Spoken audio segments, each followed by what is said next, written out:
Alright guys, so sobrang excited na tayo. We will be reviewing and test riding a BMW S1000R. Ganda, no? But before we do the test ride, share ko muna yung konting specs nitong bike na to. So the BMW S1000R has a 999cc displacement, inline 4, 170 horsepower, and 114 Nm of torque. Quick shifter na rin yan, Brembo. So guys, kitang-kita nyo naman yung panel. Full color display, napaka-crisp. Sobrang maaraw ngayon and yet, kitang-kita mo yung display. And the S1000R has 4 riding modes. So merong Rain, Road, Dynamic, and Dynamic Pro. So yung Dynamic, yun yung kung gusto mo ng sporty riding. And yung Dynamic Pro naman, yun yung pwede mong i-tweak, i-customize yung settings. So wag na natin patagalin to. First start na natin. Alright. So guys, all stock pa yung exhaust nito. Stock S1000R exhaust. Yeah. Alright, so ang maganda dito guys, na-adjust mo rin yung suspension. So ito yung button na yun. So you can choose between road and dynamic. And pwede mo rin i-adjust yung seat height. So pag dalawang helmet, mas mataas yan. Kung one helmet, ayan o, mas mababa yung seat height. Galing, no? So syempre road lang muna yung pinili natin para mas malambot yung suspension. Kasi pag dynamic, yun yung sporty ride, ano na yun, medyo stiff na. Okay. I'm really excited. Okay, here we go. First ride, BMW S1000R.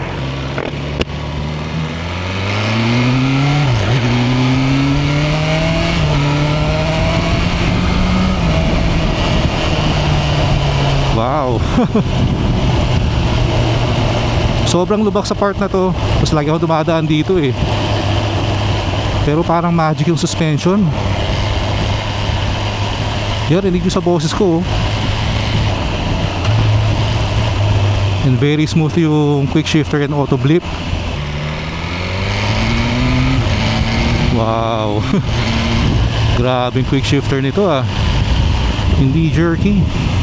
Sobrang smooth. Pero napansin ko pala guys, in terms of riding position, talagang sub-sub ka dito. Mababa yung handlebar. Feeling ko nga naka-sport bike ako eh, oh. Ayan oh.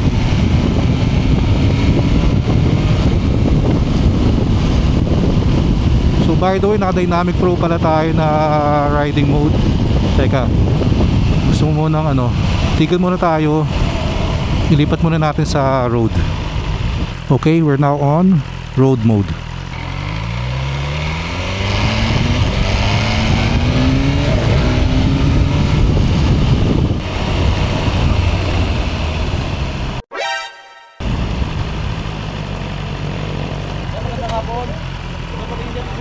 Magandang hapon po. Yeah, sure.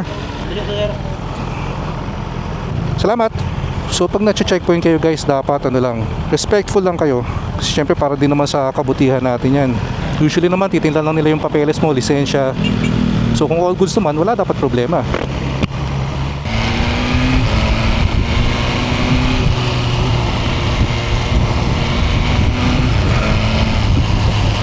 Oh, very sporty handling. Syempre hindi na ako nagugulat dun. BMW ito eh. And baka hindi ko rin ma-discuss lahat ng specs and features nito. Kasi sobrang high-tech nitong bike na to. So ikot lang tayo dito.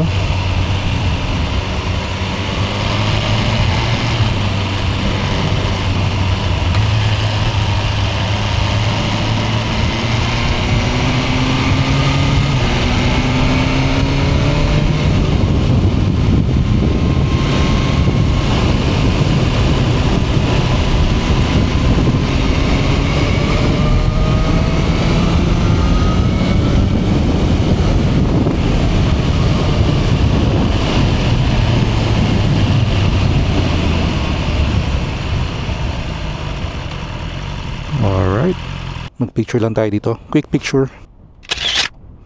So try ko pakita sa inyo yung settings. So for the settings, mayroong racetrack option dito. So vehicle settings.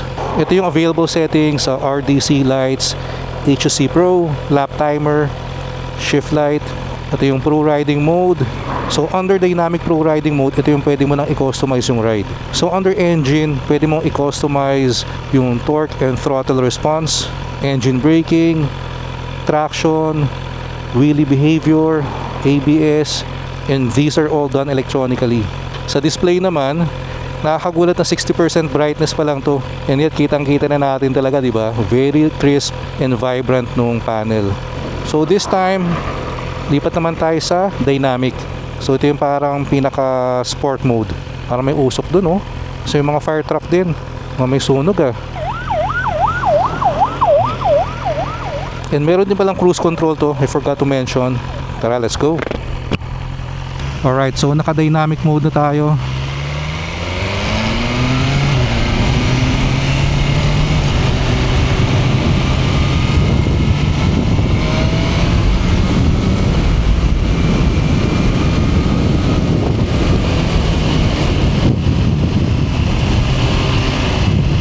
Yung parang nasusunog, baho ng usok.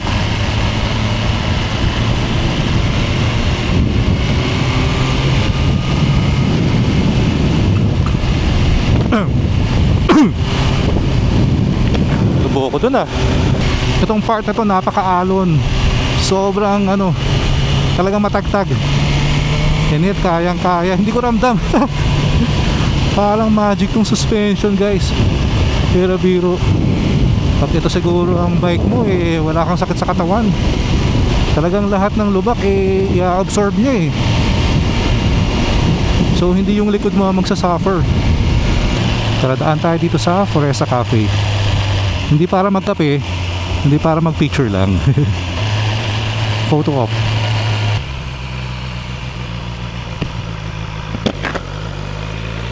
Dito tayo usually nagpipicture lagi. Yan.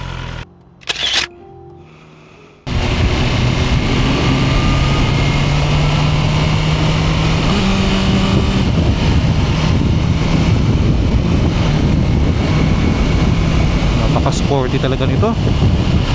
Solid.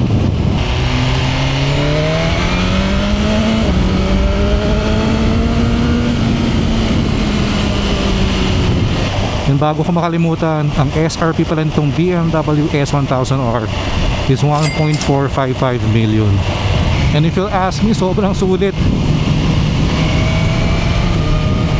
If you have the budget, go for it. Sa technology pa lang, sa specs, sobrang good deal na nun. This is one of the sportiest big bikes na na-test ride natin dito sa channel. Ma-addict kang bumangking-bangking dito. Pag ito ang motor mo, umuusok pa rin dun. Pero grabe, bilib ako sa suspension nito. Tingnan nyo guys kung paano niya ina-absorb. I'm not sure kung kita sa camera, pero sobrang alon, sobrang tagtag dito.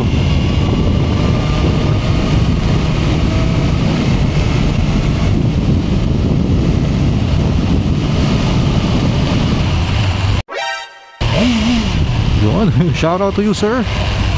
Dami nasusunog pala dun, kaya mausok. And syempre braking is not a question for this bike. Brembo yan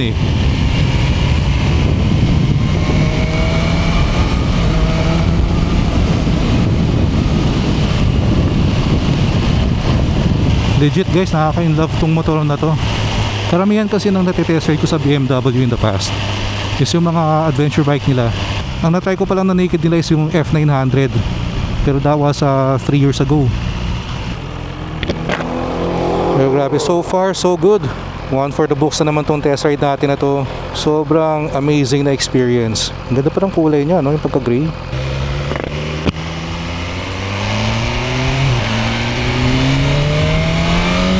Alright, so big shoutout again to BMW Motor Ace Danghari. Sobrang solid na bike itong BMW S1000R. So big shoutout din kay Boss Harold of BMW. Siya yung nag-arrange ng test ride na to. Salamat again sir. Alright, so we are here.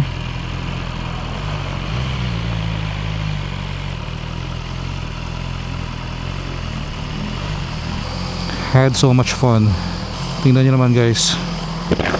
Ito yung mga time na hoping na sana matry ulit natin to in the future. Alright, so sana nagustuhan nyo yung test ride natin today. And kung gusto nyo makapanood pa ng maraming test rides dito sa channel natin, please click the subscribe button below and like and share the video. Pa-click na rin ng bell icon para ma-notify kayo every time may bago tayong upload. So maraming salamat sa mga sumama sa atin today. Again, sana nag-enjoy kayo. Kita kayo sa next video. Ingat kayo lahat palagi. Always ride safe. Peace out.